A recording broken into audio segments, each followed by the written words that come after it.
Well, thank you very much. Please. We had a spectacular morning, and it's an honor being with the Prime Minister and Mrs. Morrison. Thank you very much. Australia is a fantastic country and a brilliant ally. We just spent a lot of time together with our representatives, and they get along very well, and we're doing a lot of deals. And we talked military, we talked trade, we talked about everything you can talk about. And we came to the same conclusion, I think, in every case. But I just want to say it's an honor having both of you here. Thank you very much. You have a truly great country, and I don't think we've ever had a better relationship than we have right now. And tonight we're going to have something very special in the Rose Garden. And based on all of that money we spend on all of that weather predicting equipment, they're saying no chance of rain. Let's see if that's right. If it is, we'll run right back into this room. But we're going to have a fantastic evening. And First Lady, thank you very much. You worked very hard on this. So it's not going to rain. It's going to be a beautiful evening. And great job. Really great job, honey. Thank you. Please, Scott. Thank you, Mr. President, and Mrs. Trump. We thank you also very much for the incredibly warm and generous welcome that Jenny and I and our delegation have had here in Washington and this great home of the American presidency, and indeed your home. One of the many things that the President and I share in common is a passion for jobs. And the job performance here in the United States, the jobs that are being created in Australia, the jobs that change people's lives. You know, when people get a job, they got choices. And Australia and the United States, we're committed to creating jobs. And whether it's in trade or it's whether in looking at the future and where those jobs are going to come from, we want our people to have those economic opportunities. I commend the President on the great work he's done in creating jobs here in the United States, and we're doing the same thing in Australia. And if we want to keep creating jobs, then this partnership is a big part of that, and that's why we're pleased to come together here. We share objectives in so many areas. We share common values. We share beliefs. We've shared a wonderful century together, and now we're going to have another great century together of mateship. So thank you, Mr. President, and thank you for the opportunity for the discussions we've had today. We are very much looking forward to the state dinner this evening, and Mrs. Trump, you're doing something special there tonight. We don't know if it's the first ever, but as the President said, perhaps the first ever, and that's just another great innovation, which is part of this wonderful visit. So thank you very much. Well, thank you very much, Scott. It's a great honor. Go ahead, please. Mr. President, you've been negotiating with the Chinese, and there seems to be a possibility in terms of a China trade deal that they might actually offer some agricultural purchases. Is that going to be enough for you, sir, No. in order to get a deal done? What do you need to see at this point to get that deal past the finish line? We're looking for a complete deal. I'm not looking for a partial deal. China has been starting to buy our agricultural product, if you noticed, over the last week, and actually some very big purchases. But that's not what I'm looking for. We're looking for the big deal. We've taken it to this level. We're taking in billions and billions of dollars of tariffs. China's devalued their currency, and they're putting out a lot of money into their economy. And they have a very bad economy right now, and I don't want them to have a bad economy, but it's the worst in, they say, 57 years. 2 weeks ago it was the worst in 22 years. Now it's 57 years, and it's only going to get worse. Their supply chain is being broken up very badly, and companies are leaving because they can't pay the 25, soon to go to 30% tariff.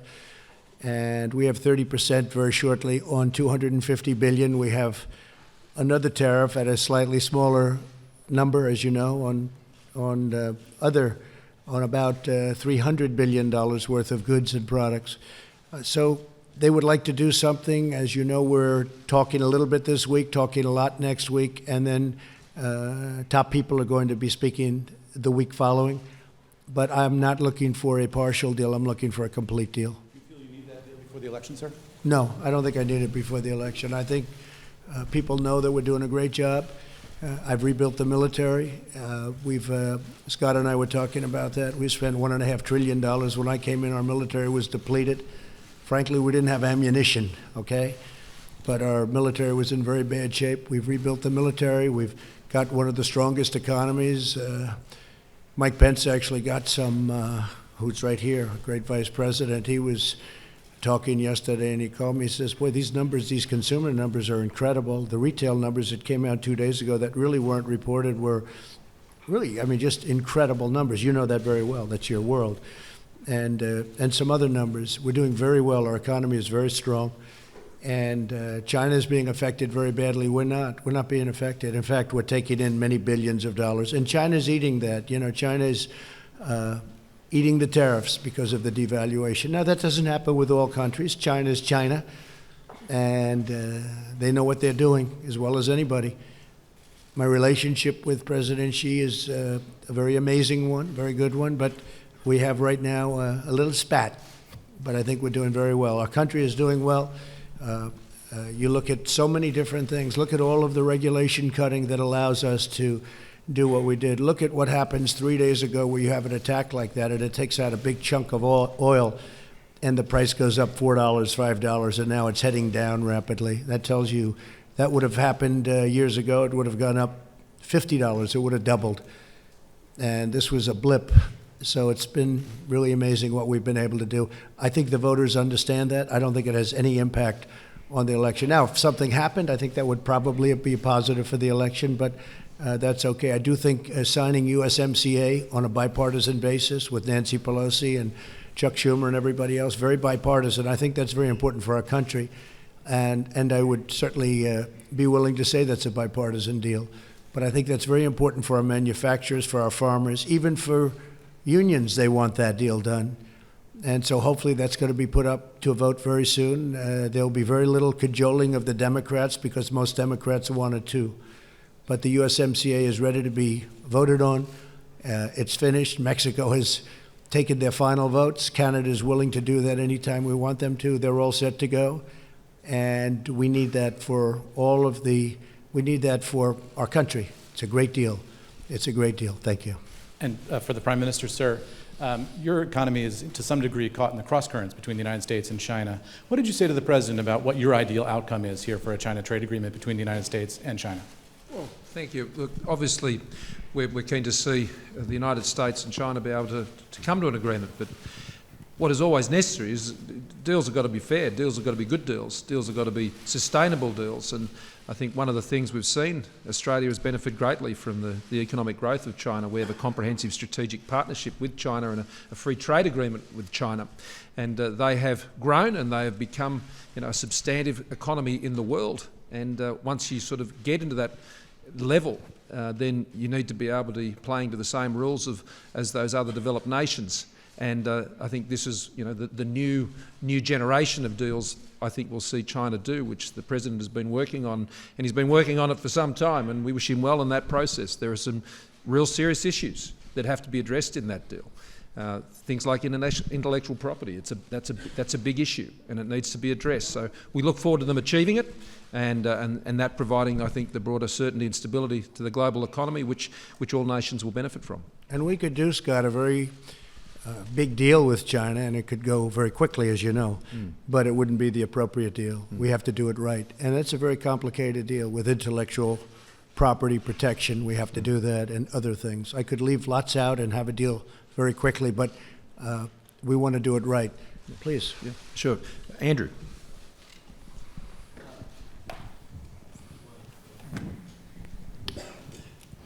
I assume Andrew is a nice person.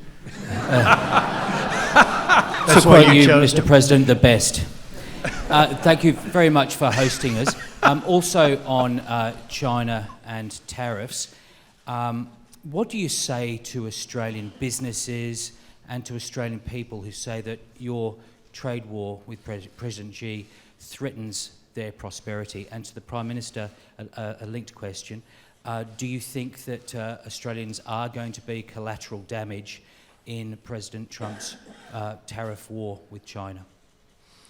Well, first of all, I look at numbers. I love numbers, and the numbers of Australia are doing incredibly well. You're doing unbelievably well.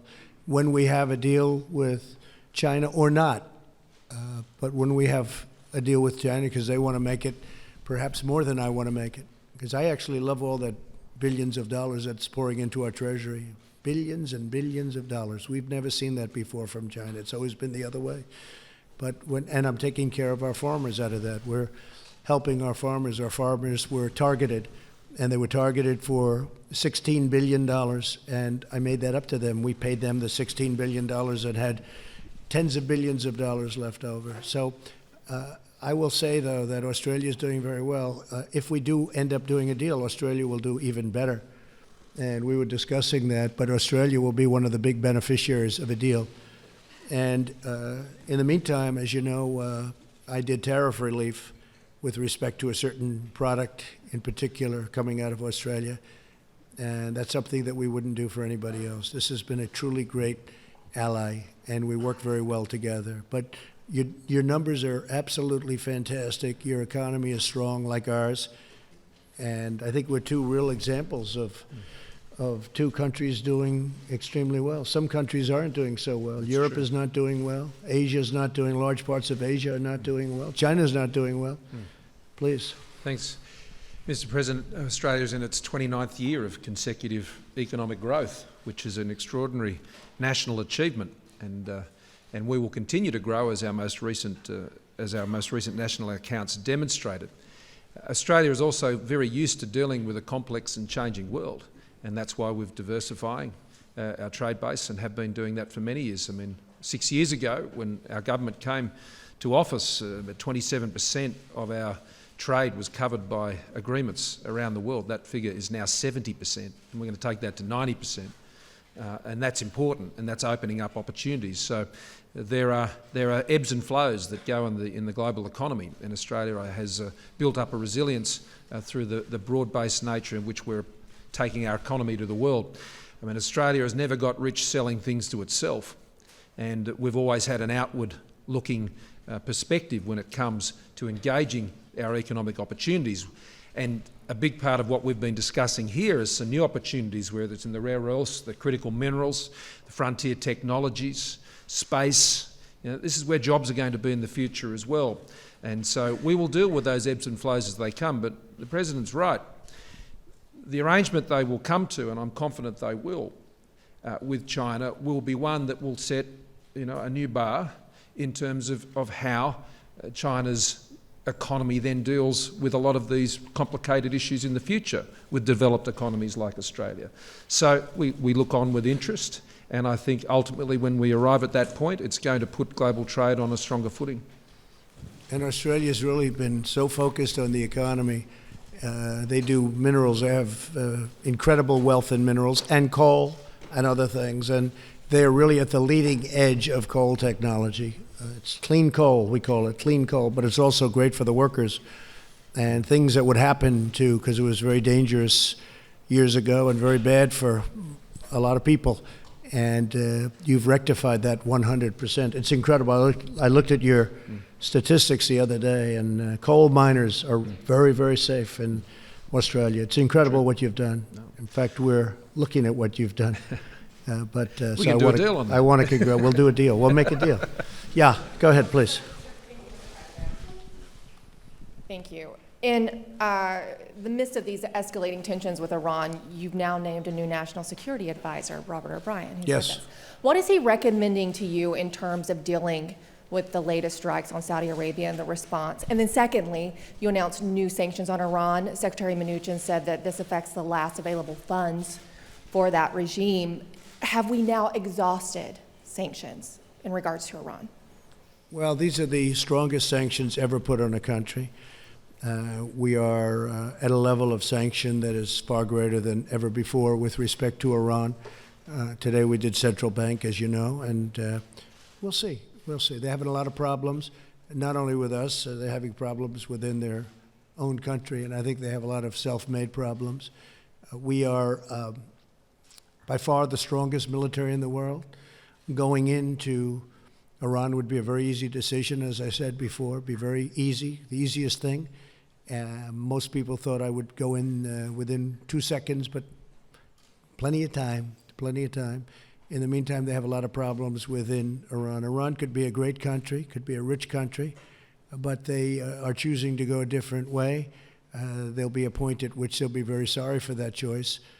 But I think I'm showing great restraint. A lot of people respect it. Some people don't. Some people say, oh, you should go in immediately. and other people are so thrilled at what I'm doing. And I don't do it for anybody. I do it for what's good for the United States, what's good for our allies. And it's working out really very well. As far as Robert is concerned, Robert, maybe you could stand up. Robert O'Brien has done a fantastic job for us with hostage negotiations. I think we can say that there has never been anybody that's done better than you and I as a combination. We've brought many people home, and we brought them home quickly. Speed is a very important thing I find with hostages.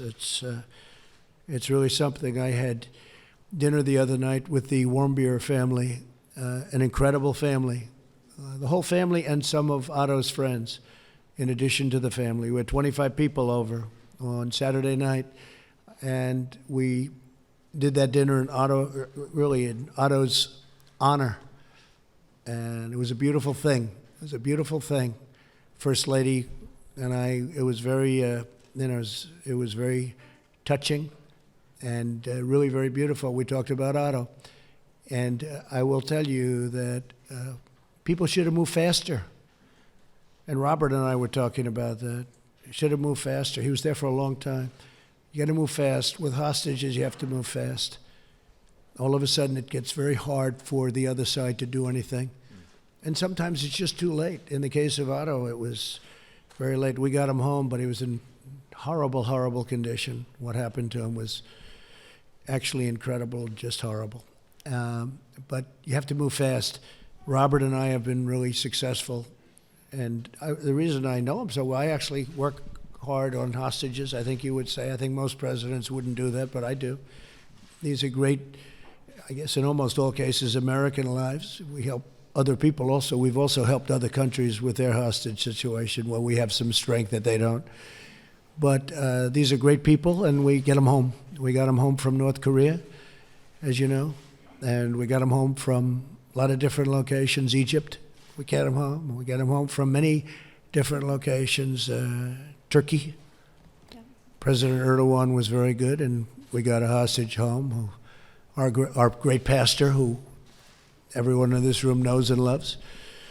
But we've had tremendous success, and what surprised me, I didn't know too many people knew Robert, and when it came time to pick somebody for the position, it's a very critical time.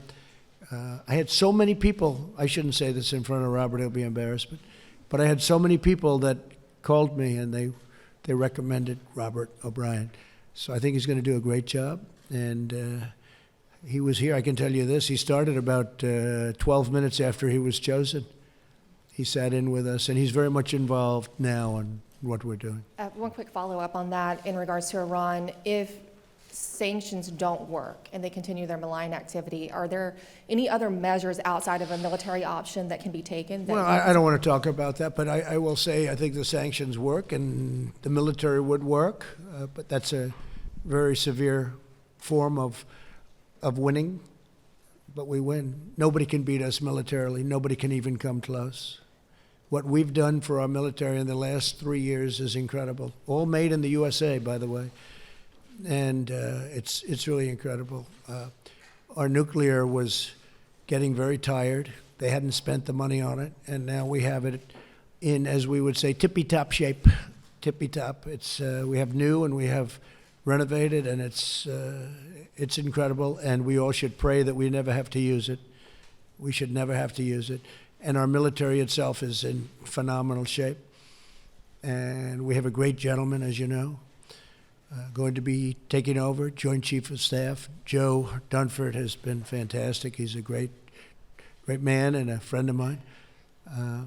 But General Milley is going to be taking over, and it's going to be, we're going to have a little bit of a celebration, both for Joe and for everybody. And, you know, as you know, our Secretary of Defense has just come in, Mark Esper, and he's been here for a short period of time, but he's got tremendous energy. He's got it. He knows it. That's what he's been doing for a long period of time, from the day he graduated, or maybe I should say from the day he started at West Point, where he was a top scholar, etc.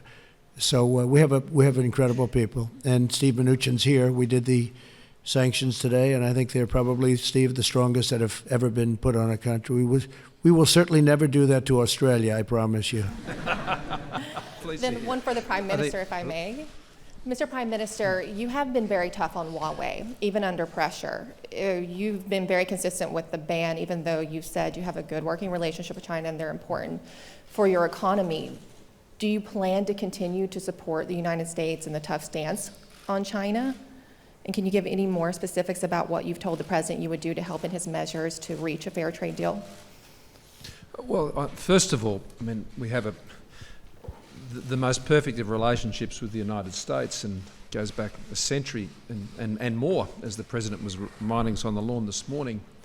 We have a comprehensive strategic partnership with China. This is the part of the world in which we live, and managing that relationship is important to Australia's national interests. One thing I can always assure you, and I think the President can say the same, we will always, both of us, act in the national interests of our countries. We will always put our country's interests first. And that means engaging countries in our own region, not just economically, but at a people to level as well.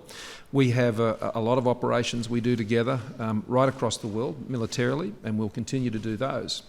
But the focus, I think, at the end of the day, has to be what's best for our people. And that means a stable, secure region, and the presence of the United States in the Indo-Pacific, where they have been for a very long time, is a stabilising force in the region. And what does that mean? It means that countries can trade with each other, economies can develop, people come out of poverty. The United States has had a positive presence in our region, and that's why we always work together, because we share objectives. It isn't a matter of the United States saying to us, we need you to do this, or Australia saying to the United States, we need you to do this. It's about us having shared objectives and looking through the world through a similar lens. And so that just naturally brings us together to focus on the things that promote prosperity. As I started out in my remarks today, we love jobs, the President and I. We love jobs, and we like them jobs here, and we like jobs everywhere. And when people have jobs, well, they tend to focus a bit more on the things that are going on in their lives every day, and making sure they can live peacefully with each other. And one of David. the things important, I think, is during our meeting, we discussed, I said, what percentage of your military do you buy from us? And it's the answer was we work it together, or it's about 100%. It's close to 100%, and we make the best equipment. He understands that, but it's a real relationship. They buy 100% of their military, and it's a massive purchase, and it's gotten bigger. I guess you said the biggest purchase since World War II. Yeah, we'll be at 2% of GDP next year, and that comes up from what was the lowest level of defence spending as a share of the economy since prior to the Second World War. So it's a $200 billion investment, and a lot of that's been built in Australia, but it's also being built in partnership with the United States and other allies. So it's an important part of what we're doing. But I think David Crowe from Australia was next. Thank you very much. David Crowe from the Sydney Morning Herald and The Age. Further on the questions on Iran, Mr. President, you've praised the Australian commitment today to deal with Iran in the Persian Gulf. And in your talks today with Mr. Morrison, did you discuss further military action in order to keep the pressure on Iran? What might those military actions be, and what could Australia contribute to that? So and we Mr. didn't- Morrison, Yeah. on that same Hold it one issue- second. You'll get a second, Craig. You get a shot at your Prime Minister. I'm sure you're looking forward to it. We didn't discuss too much Iran. We discussed more trade, more China. We discussed Afghanistan, where Australia's helping us, and we're slowly reducing in Afghanistan, as people know. We've been very effective in Afghanistan, and if we wanted to do a certain method of war, we would win that very quickly. But many, really tens of millions of people would be killed. And we think it's unnecessary. But Australia's been a great help to us in Afghanistan. But we're reducing in Afghanistan. We're reducing in Syria, where we had, we've taken over 100% of the caliphate. We have 100%. When I came in, it was smaller, but it was a mess. It was all over, and now it's in a position, and I won't repeat what I said before with the prisoners, but we have thousands of ISIS fighters from our work in capturing 100% of the caliphate. And we're asking the countries from where they came, whether it's Germany or France or other countries, to take those people back, put them on trial, do what they have to do with them. But the United States will not keep thousands and thousands of people for the next possibly 50 years or whatever it may be. It's going to be up to those countries. We did them a big favor. We went in, we took them down. The ISIS fighters, in the end, weren't very good fighters against the United States. But we have thousands of them, and we want them to be taken over by Germany, France, and all of those countries from where they came. Okay? Thank you. And Mr. Morrison, on the same issue of Iran, are you open to further military action against Iran, or is the Australian commitment solely contained to a freedom of navigation patrol exercise? Well, as the President said, I mean, there are no further activities planned or requested for assistance from Australia. So the question to that extent is moot. And I want to commend the President, who's demonstrating, as he said in the earlier press conference in the Oval Office, restraint. There are other measures that he and the Secretary have announced today, and they are pursuing those channels. So the calibrated, I think, very measured response that the United States is taking has been a matter for them, and obviously at any time when issues are raised with us as an ally, we consider them on their merits at the time in Australia's national interest. So I think that's where that's heading. Well, thank you very much. And Jennifer, thank you very much. First Lady, thank you. And I hope you're going to be able to see tonight to the media, because really it's going to be a beautiful evening in honor of Australia and the Morrisons. Thank you very much. Thank you. Thank you. Thank you.